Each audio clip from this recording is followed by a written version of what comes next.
অবডকে গিয়েছে, কোনো অসুবিধা হয়নি তাদের বক্তব্য। এবং ওনারা আমাদেরকে চাপ দিচ্ছেন আমার 100% মালি অবডকে চলে যেতে হবে, আপনি পুরোটা 100% করে দেন। আমরা তো মাত্র 65টা এইচএস কোড দিয়েছি, আমার এইচএস কোডের সংখ্যা 7,000+, আমরা মাত্র 65টা এইচএস কোড দিয়েছি। তো তাদের বক্তব্য হচ্ছে যে না, সব অবডকে দিতে হবে, কারণ পোর্টের এফিসিয়েন্সি বাড়ানোর জন্য, কারণ পোর্টের কন্ডিশন কমানোর জন্য। না, এখন সেগুলো কিভাবে হবে এটা হয়তো ধীরে ধীরে ধীরে ধীরে ঠিক হবে। এমনও হতে পারে যে চিটাগাং পোর্ট হয়তো নিজেরাও অবডক তৈরি করতে পারে বা চালু করতে পারে। 7,000 মালেরই অবডকে নিয়ে যেতে হবে, আমাদের এখানে কোনো মালই থাকবে না, আমরা শুধুমাত্র দ্রুততম সময়ের মধ্যে মাল রিলিজ। আমার এটা গোডাউন না, এটা হলো তাদের বক্তব্য, যে কারণে ওনারা চার্জও কিন্তু 4 গুণ করে দিয়েছে ওখানে। এই উদ্দেশ্য কিন্তু টাকা আদায় করা না, উদ্দেশ্য হচ্ছে যে পোর্টকে এফিশিয়েন্ট করা। যত দ্রুত মাল চলে যাবে তত পোর্টের এফিসিয়েন্সি বাড়বে। এটা হচ্ছে আমাদের মাননীয় নৌপরিবহন উপদেষ্টা এবং আমাদের চেয়ারম্যান পোর্ট অথরিটির চাওয়া, যে আমরা তো তবু অনেক হিসাব নিকাশ করে আপনাদের সাথে যেহেতু বারবারই আলাপ হয় এবং আপনারা বারবারই বলেন যে কি বলে বাইরের এদের বেশি, সে কারণে এটা হয়।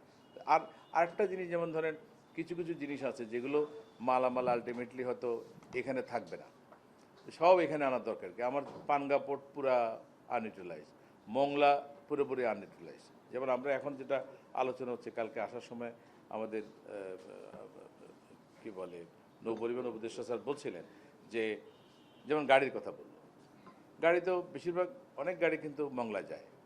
তো উনি বললেন যে যে সকল গাড়ির শোরুম চিটাগাংয়ে, ওদের গাড়ি ছাড়া আর সব গাড়ি মংলা যেতে অসুবিধা কী? মানে উদ্দেশ্য হচ্ছে আমার যে রাষ্ট্রীয় টাকা খরচ করে এসব স্ট্রাকচার করা হলো, এগুলো তো এভাবে আন্ডার ইউটিলাইজ পড়ে থাকতে পারে না। আবার এখানে ভিড় আর ভিড়, চিটাগাংয়েরগুলো চিটাগাংয়ে রেখে বাকি সব গাড়ি মংলায় চলে যাক, সমস্যা কি? মংলা থেকে তো এখন বাংলাদেশের যে কোনো জায়গায় আসা যাওয়া খুবই সুবিধা, বিশেষ করে পদ্মা ব্রিজ হওয়ার কারণে এটা হয়ে গেল। তাহলে হয় কি, ওই পোর্টগুলোর ব্যবহারও বাড়ে। এটাও আপনাদেরকে একটু চিন্তা, যা কিছু সরকার করে না কেন আলটিমেটলি দেশের জনগণের উপকারের জন্য এবং ব্যবসায়ীদের উপকারের জন্যই করে। নৌপরিবহন মন্ত্রণালয় কিন্তু কমিটেড যে তারা কিন্তু বিজনেসকেই সার্ভ করে, পোর্ট কিন্তু বিজনেসকে সার্ভ করে। সুতরাং বিজনেস ক্ষতিগ্রস্ত হয় এমন সিদ্ধান্ত নিশ্চয়ই ওনারা নিতে চাইবেন না। কিন্তু আবার ওনাদের ক্যাপাসিটির বাইরে ওনারা যখন দেখছেন যে আমার এখানে যদি মালামাল কনজেশন হয়ে পড়ে থাকে, তাহলে পোর্টের যে ইনএফিসিয়েন্সি তৈরি হয় তার কারণে ব্যবসা বাণিজ্য আরও বেশি ক্ষতিগ্রস্ত হয়। বরং এখান থেকে চলে গেলে মানে কম হবে, এটা হয়তো ওনারা ওইভাবে দাবি করতেছে। যাক, সেটা আলাদা ইস্যু, আমরা আলাদা করে বসবো। আমি আপনাদেরকে রিকোয়েস্ট করবো আপনারা চিটাগাং পোর্টের চেয়ারম্যানের সাথে এই ইস্যুতে আলাদা করে বসেন, কারণ উনি এবং আমাদের বিশেষ করে চেয়ারম্যান মহোদয় কন্টিনিউয়াসলি আমাকে প্রেশারাইজ করছেন। এটা নিয়ে আমাদের মাননীয় প্রধান উপদেষ্টা কার্যালয় মিটিং হয় এবং সেখানে উনি একই কথা বলছেন যে ওনার বিশ্বাস যে কোভিডকালীন সময় যেহেতু সব অফডকে গিয়ে মালামাল চেকিং করা গিয়েছে, কাস্টমস অ্যাসেসমেন্ট করা গিয়েছে, সুতরাং সব মালামাল বাইরে গেলে কোনো ক্ষতি নেই, এটা উনি বলতে চান। আমরা তো মাত্র 7,000-এর মধ্যে মাত্র 65 দিলাম, 1% দিন, 1% দিলেও 750টা দিতে হয়। তো আমরা মাত্র 65 দিলাম। এখন এটা নিয়ে যদি আপনাদের মানে এত আপত্তি থাকে, তাহলে এরপরে কীভাবে হবে? আর আমরা, আপনারা জানেন যে নতুন কাস্টমস অর্গানাইজেশন আমাদের রিঅর্গানাইজেশন হচ্ছে, খুব অচিরেই আমাদের চিটাগাংয়ে কিন্তু আইসিডি চট্টগ্রাম এবং তার মানে হলো শুধু অফডককে ম্যানেজমেন্ট করার জন্য আরেকটা কাস্টমার হচ্ছে, ওটার নাম কি? ICD customer Chattogram. এটা কিন্তু হয়তো মানে এই মাসে না হলেও অগাস্টে অবশ্যই অর্ডার হয়ে যাবে এবং একজন কমিশনার সেখানে পোস্টেড হয়ে যাবে। তো তার মানে কি, আমরা তো এই যে অফডকগুলো ম্যানেজমেন্ট করার জন্য কিন্তু একটা কমিশনার তৈরি করতেছি। তো সো তাহলে কেন করতেছে সরকার এগুলো অনেক চিন্তাভাবনা করে কিন্তু করেছে। অফডক থাকবে এবং অফডককে জনপ্রিয় করতে হবে, এটাই স্বাভাবিক। আমাদের পোর্টের এফিসিয়েন্সি বাড়াইতে হবে, এটা আপনারা একটু হলেও আমার মনে হয় সহ্য করেন। নাইলে আপনি এখানে যে ড্যামেজ দেবেন, ওখানে যে আপনি বলতেছেন চার্জ বেশি, ক্যাপাসিটি নাই, ক্যাপাসিটি না হলে ওরা বলবে যে আমরা পারতেছি না। কিন্তু এটা তো মানে ক্যাপাসিটি নাই কি জন্য বলেন? ওরা তো বলে না যে ক্যাপাসিটি নাই, ওরা তো বলে যে আমাদের যত দিন আমরা তত নিতে পারি। এদের সাথে একটা মিটিং করি আমরা, তাহলে আমাদের অফডকের লাইসেন্স তো কারা দেয়? আমরাও দিই, ওরাও দেয়। এটা কি এনবিআর থেকে হয়েছে না এখান থেকে হয়েছে? এটা আমরা তাহলে করবো না, ঠিক আছে? আপনি ঠিক বলছেন। না, ঠিক আছে, আমার মনে হয় তাইলে আমরা ওনাদের থেকে একটু শুনি প্রবলেম। ওনাদেরকে তো সমস্যা ফেলে আমাদের কোনো লাভ নেই, প্রয়োজন আমরা আদেশগুলো সংশোধন করে দিব যদি ওই ধরনের কোনো মানে ফান্ডামেন্টাল প্রবলেম থাকে, আমরা শুনি। এবং সেখানে আমাদের চিটাগাং পোর্ট অথরিটির লোক থাকবে, আমি বলি এটা একটা মিটিং রাখতে হবে। আমাদের সেন্ডার থাকবে এবং অবডক থাকবে আর এনবিআর থাকবে, কাস্টম হাউস থাকবে, চেম্বার, হ্যাঁ চেম্বারকে থাকবে। এই মিলে আমরা একটা মিটিং করি। মিটিং জি বলেন। আমরা একেবারে প্রেজেন্সে বলেছি অবডকের যারা রিপ্রেজেন্ট করতে আসছে তারা সব পণ্য নিয়ে যাবে, তাদের ক্যাপাসিটি আছে। আমরা আমাদের প্রেজেন্সে থেকে বলেছি আপনাদের ক্যাপাসিটি নেই, আপনারা সে সক্ষমতা আপনাদের নেই। এই কথাগুলো আমরা তাদের সামনে বলেছি। তারা ওখান থেকে কোনো গ্রাউন্ড ছিল, এই কাজগুলো তো আমরাই করেছি। এই চট্টগ্রাম বন্দরে ঈদের সময় খোলা রেখেছে, আমরা রাত দিয়ে আমরা আপত্তি করেছি। আপনারা যে সক্ষমতার কথা বলে অনুমতি নিয়েছেন, সেই সক্ষমতা বাস্তবে আপনারা যেভাবে পার্টনারশিপ নিয়েছেন দেখা যাবে সেগুলো যদি ইনভেস্টিগেশন করা হয় তাদের সে অবস্থা না, তাহলে আপনারা কমপ্লেন করেন, আমরা কিছু সমাধান হবে। আপনারা নির্ঝঞ্ঝাটে যাতে কাজ করতে পারেন। আপনারা জানেন যে আমরা অথরাইজড ইকোনমিক অপারেটর পদ্ধতি চালু করেছি অলরেডি। বেশ কিছু লাইসেন্স আমরা দিয়েছি, আরও কিছু লাইসেন্স প্রসেসে আছে। যাদের কোনো কাস্টম প্রসিডিউর ছাড়াই ওনারা সরাসরি মালামাল নিয়ে যেতে পারেন, এটা উন্নত দেশে আছে, আমরা এখানে চালু করেছি। আপনারাও আপনাদের ক্লায়েন্টদের মধ্যে যারা কমপ্লায়েন্ট তাদেরকে উদ্বুদ্ধ করেন। বিশেষ করে ইয়াংওয়ান অলরেডি নিয়েছে অথরাইজড ইকোনমিক অপারেটর লাইসেন্স, এরকম তাদেরকে আপনারা উদ্বুদ্ধ করেন, তাহলে তাদের কাজকর্ম অনেক সহজ হয়ে যাবে। একইভাবে আমরা ডে ওয়ানে বেশি বেশি মালামাল যাতে করে রিলিজ হতে পারে, 90% মালামাল যাতে ডে ওয়ানে রিলিজ হয়, সেই জন্য আমরা ইনস্ট্রাকশন দিয়েছি। প্রয়োজনে যেটা আমাদের মেম্বার মহোদয় বললেন, মাল চলে যাবে, পরবর্তীতে আমরা পোস্ট ক্লিয়ারেন্স অডিট করবো, এটা করবো, কিন্তু মাল আমরা আটকে রাখতে দিব না। এটা হচ্ছে আমাদের মোদ্দা কথা, যাতে করে আমাদের যারা আমদানিকারক রপ্তানিকারক তাদের যাতে ব্যবসাটা সহজীকরণ হয়। তারা অনেক রিস্ক নিয়ে ব্যবসা করেন, তাদের বাপদাদার সঞ্চিত অর্থ, নিজের সঞ্চিত অর্থ, ব্যাংক থেকে ঋণ নিয়ে অনেক রিস্ক নিয়ে তারা বাংলাদেশে এমপ্লয়মেন্ট জেনারেট করেন। সুতরাং তাদেরকে আমরা শ্রদ্ধা করি এবং তাদের যে ইনিশিয়েটিভ, এটা যদি না হতো তাহলে বাংলাদেশে কোটি কোটি লোক কর্মসংস্থান হতো না। তো এই বিষয়টাকে মাথায় রেখে যে ব্যবসায়ীরা যে ব্যবসা করেন সবাই খারাপ কাজ করেন এই কথা বলার কোনো কারণ নেই। অনেক ব্যবসায়ী আছে 100% কমপ্লায়েন্ট, সুতরাং তারা যাতে কোনোভাবে অসুবিধার মধ্যে না পড়েন, তাদেরকে উৎসাহিত করলে অন্যরাও ধীরে ধীরে 100% কমপ্লায়েন্ট হয়ে যাবে। তো আমরা সেভাবেই চিন্তা করছি। সাংবাদিক বন্ধুদের যদি কোনো আলাদা করে কিছু বলার থাকে জিজ্ঞেস করতে পারেন। এই বিষয়ে আমরা নিয়মতান্ত্রিকভাবে আগাচ্ছি। একটা অকশন হয়েছে, আপনারা জানেন যে চিরাং বন্দরে অনেকগুলো কন্টেনার, প্রায় 6000 কন্টেনারের উপরে দীর্ঘদিন ধরে পড়ে আছে। এগুলো অকশন করে চট্টগ্রাম বন্দরকে পুরোপুরি ফাঁকা করা, বিশেষ করে যেগুলো দীর্ঘদিন পড়ে আছে, তার জন্য আমরা উদ্যোগ নিয়েছি। আমরা প্রায় 100 জন অফিসার এমপ্লয় করেছি এগুলোর ইনভেন্টরি করার জন্য। 90% ইনভেন্টরি করা কমপ্লিট হয়ে গেছে, বাকিগুলো আগামী 4 মাসে কমপ্লিট হয়ে যাবে। আমরা অলরেডি একটা অকশন কিন্তু ঘোষণা চলে আসছে, সম্ভবত 6 আগস্ট এই অকশনটা শেষ হবে। আমি আজকেই বলেছি আমাদের কাস্টমস কমিশনার মহোদয়কে, আমাদের যদিও ব্যাপক প্রচারণা হয়েছে, অনলাইনে গিয়েছে, পত্রিকায় গিয়েছে, তারপরও অকশন ম্যানেজমেন্টের সাথে যারা জড়িত আছে তাদেরকে আমরা বলেছি প্রয়োজনে চিটাগং শহরে তারা মাইকিং করে ঘোষণা দেবে, তাদেরকে প্রত্যেকে জানে যে আমাদের পোর্ট অথরিটিতে বড় অকশন চালু হচ্ছে, যাতে করে যারা যারা পার্টিসিপেট করতে চায় সহজে কোনো রকমের, যেমন পে অর্ডার জমা দেওয়ার একটা ঝামেলার কথা আমাদেরকে উঠালো, আজকে আমরা আলোচনা করলাম যে এটা খুব সিম্পল, এখানে আসা লাগবে না, যার যার মতো করে ঘরে বসেই তারা জমা দিতে পারবে, অনলাইনে দিতে পারবে। আমাদের শুধু ব্যাঙ্ক অ্যাকাউন্টের একটা তথ্য দিয়ে দিবে, ওখানে টাকা চলে যাবে, মানি রিসিট চলে আসবে, আপনার হয়ে গেল। আপনি যদি টেন্ডার জিতেন ভালো, আর না হলে আপনার টাকা আবার কাস্টমার্স থেকে ফেরত চলে যাবে। তো এটাও আমরা 100% ট্রান্সপারেন্ট হতে করতে চাই। এবং আমরা এখানে যেটা সিদ্ধান্ত নিয়েছি, প্রথম নিলামে আমরা দিয়ে দিব, what ever price we get, highest price আমরা দিয়ে দিব। অর্থাৎ নিলাম করতে করতে করতে করতে সময় নষ্ট করা, এটা যাতে না হয়। এটা কিন্তু বাংলাদেশের ইতিহাসে বিরল।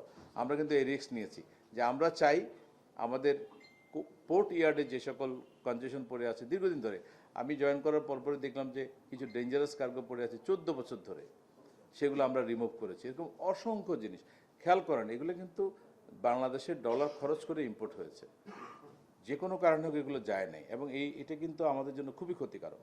যে সকল গাড়ি পোর্টের ইয়ার্ডের থেকে নষ্ট হয়ে গেল, এগুলো ডলার দিয়ে কিন্তু আমরা ইম্পোর্ট করেছি। এগুলো যদি আমরা রাইট টাইমে অকশন করে রাস্তায় ছেড়ে দিতাম, তাহলে কিন্তু এই পরিমাণ গাড়ি আবার ফার্দার ইম্পোর্ট করতে হতো না। যেগুলো আমাদের নষ্ট হয়ে, এই কথাগুলো আমি বোঝানোর চেষ্টা করতেছি। যত দ্রুত সম্ভব যখনকার কাজ তখন যদি আমরা শেষ করতে পারি, তাহলে কিন্তু এটাই হয়ে যায়। এখন এমপি মহোদয়ের যে গাড়ির কথা, সেটা আমরা অকশনে দিয়েছি এবং অকশনে আমরা আশানুরূপ রেজাল্ট পাইনি। এখন আমরা কিছু বিকল্প চিন্তা করছি, যেমন আমাদেরকে কোনো কোনো সরকারি সংস্থা অফার করেছে, ওনারা 60% প্রাইসে এটা নিতে চায়। বাংলাদেশ মানে আছে কয়েকটা সংস্থা করেছে যে ওনাদেরকে দিতে পারি। এর বাইরে আমাদের চিন্তা আছে, আমরা এটা আমাদের নীতি নির্ধারণের মহলে আলোচনা করব। আমরা জলের দরে এগুলো বিক্রি করতে চাই না।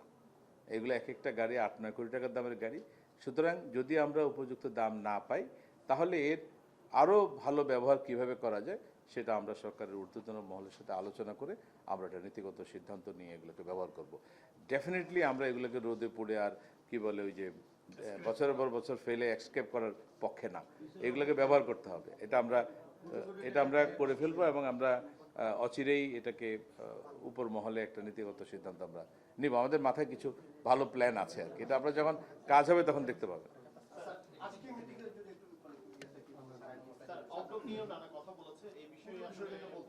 না, অবডকের বিষয়টা আপনারা জানেনই, অবডক করাই হয়েছে মানে আমাদের বন্দরের অপারেশনকে ফ্যাসিলিটেট করা, আরও কুইক করা, আরও দ্রুত করা, এফিসিয়েন্সি বাড়ানো। তো এই আজকে ওনারা যেটা বললেন শুনলাম, আমরা অবডক এবং বিজনেস পিপল সবার সাথে আমরা বসবো।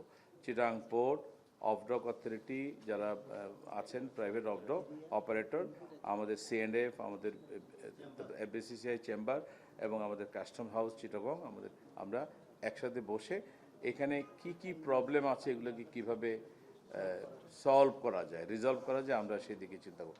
আমাদের সবার উদ্দেশ্য এক, যে আমরা ব্যবসায়ীদের ব্যবসায়িক কার্যক্রমকে আরও কুইক, আরও প্রম্পট, আরও ঝামেলা মুক্ত করতে চাই।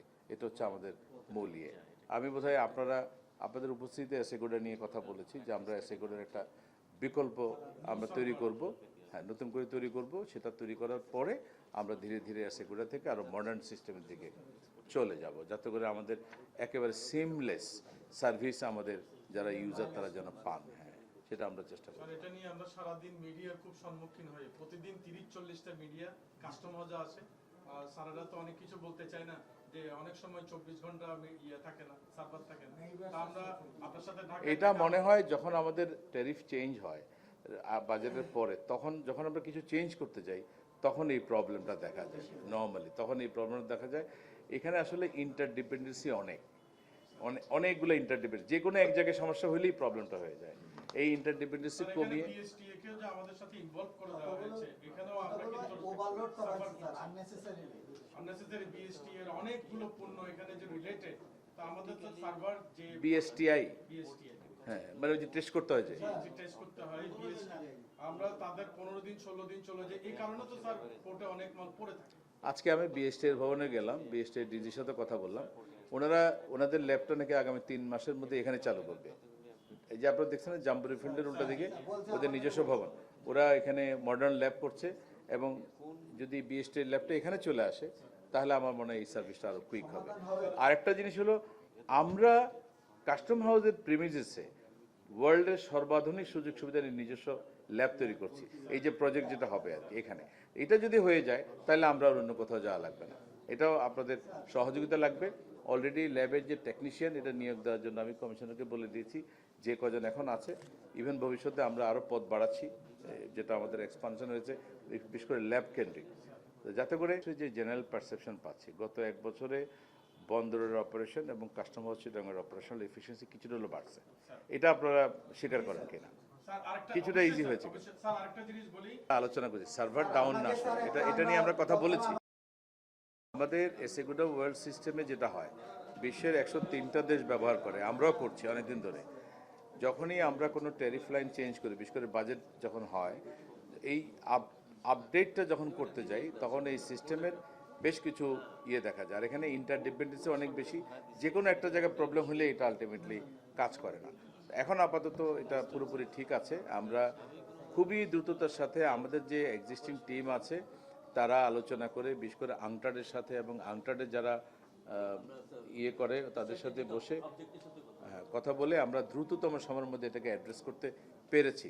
তারপরেও যেই সময়টা আমাদের কাজের হ্যাম্পার হয়েছে, এই সময়টা আসলে এটা সহনীয় সময় না, এটাকে আরও স্মুথ করতে হবে। সেই জন্য আমরা যেটা চিন্তা করেছি, আমাদের যে সকল দেশ ওয়ার্ল্ডের উন্নত দেশ যারা এসএগুডা ওয়ার্ল্ড ব্যবহার করে না, অথচ কাস্টমস ম্যানেজমেন্ট সিস্টেমের আধুনিক সিস্টেম যারা ব্যবহার করে, সফটওয়্যার ব্যবহার করে, সেই আদলে আমরা মডার্ন টেকনোলজি নিয়ে, যেখানে কোনো ডাউন টাইম হবে না, সারাক্ষণ অন থাকবে, এটা ক্লাউড বেসড হবে, সে ধরনের একটা নতুন সফটওয়্যার তৈরি করার উদ্যোগ আমরা নিয়েছি। যখন আমাদের এই কাস্টমস ম্যানেজমেন্টের নতুন সফটওয়্যারটা হয়ে যাবে, কমপ্লিট হয়ে যাবে, তখন আমরা যেটা করব সেটা হচ্ছে পাইলটিং করব, অল্প অল্প জায়গায় চালু করব। যখন দেখব যেটা খুব ভালো সার্ভিস দেয়, তারপর আমরা ধীরে ধীরে এসএগুডা থেকে সরে আসব। এটা হচ্ছে আমাদের আপাতত প্ল্যান। আমাদের যেই সাইজ, আমাদের যে ব্যবহারকারী সংখ্যা, আমাদের যে অপারেশনাল রিকোয়ারমেন্ট, তাতে মোটামুটি আমরা বুঝতে পেরেছি যে এসএগুডা দিয়ে আমরা খুব বেশি দূর আগাতে পারবো না। ফলে আমরা একটা মডার্ন জায়গায় যাব। কতদিন লাগতে পারে? এইটা তো অন্তত বছর দিক তো লাগবেই, কারণ এটা সফটওয়্যার ডেভেলপমেন্ট, তো একটু সময় লাগবে, আরও কম সময় হতে পারে। আমরা কাজ শুরু করে দিয়েছি অলরেডি। হ্যাঁ, এটা একটু সময় লাগবে। আমরা অলরেডি এটা শুরু করে, অর্থাৎ আমরা একটা বিকল্প চিন্তা শুরু করে দিয়েছি, একটা কাজও শুরু করছি। স্যার, একটা বিষয় ছিল যে আমাদের পেপারের নাম দিয়ে, পেপারের কোনো নাম দিয়ে যেগুলো অব্লকে যায়, এই সুযোগটা ওরা কাজে লাগাচ্ছে এবং এটা এবং আপনাদের অনেক কর্মকর্তারা সেটা জানে যে এগুলো ইনপুট হচ্ছে এবং এগুলো নামে বেনামে ইনপুট হচ্ছে, একদমই ইনপুট হচ্ছে না। এই বিষয়টা নিয়ে না, এটা তো খুবই অ্যালার্মিং। আমি আপনাকে ধন্যবাদ জানাই যে আপনি এই প্রসঙ্গটা তুলেছেন।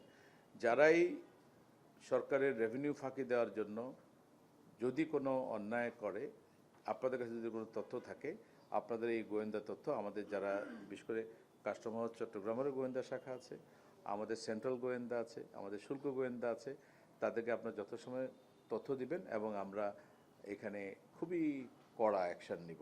যারা রেভিনিউ ফাঁকি দিবে জেনে শুনে, বিশেষ করে আপনি যেগুলো বললেন সিগারেট পেপারের ক্ষেত্রে, ইলিগাল সিগারেট ম্যানুফ্যাকচারিং ক্ষেত্রে, এইসব জায়গায় আমরা কোনোভাবে ছাড় দিব না, আপনি নিশ্চিত থাকেন। আমরা যারা কমপ্লায়েন্ট ট্যাক্স পেয়ার, তাদের জন্য যতটা সম্ভব আমরা তাদেরকে সহজ করে দিব, কিন্তু যারা নন কমপ্লায়েন্ট ট্যাক্স পেয়ার, যারা দেশের জনগণের সাথে প্রতারণা করবে, দেশের অর্থনৈতিক ক্ষতি করবে, তাদের ব্যাপারে আমরা অত্যন্ত শক্ত অবস্থান নেব। জিরো টলারেন্স থাকবে। Thank you.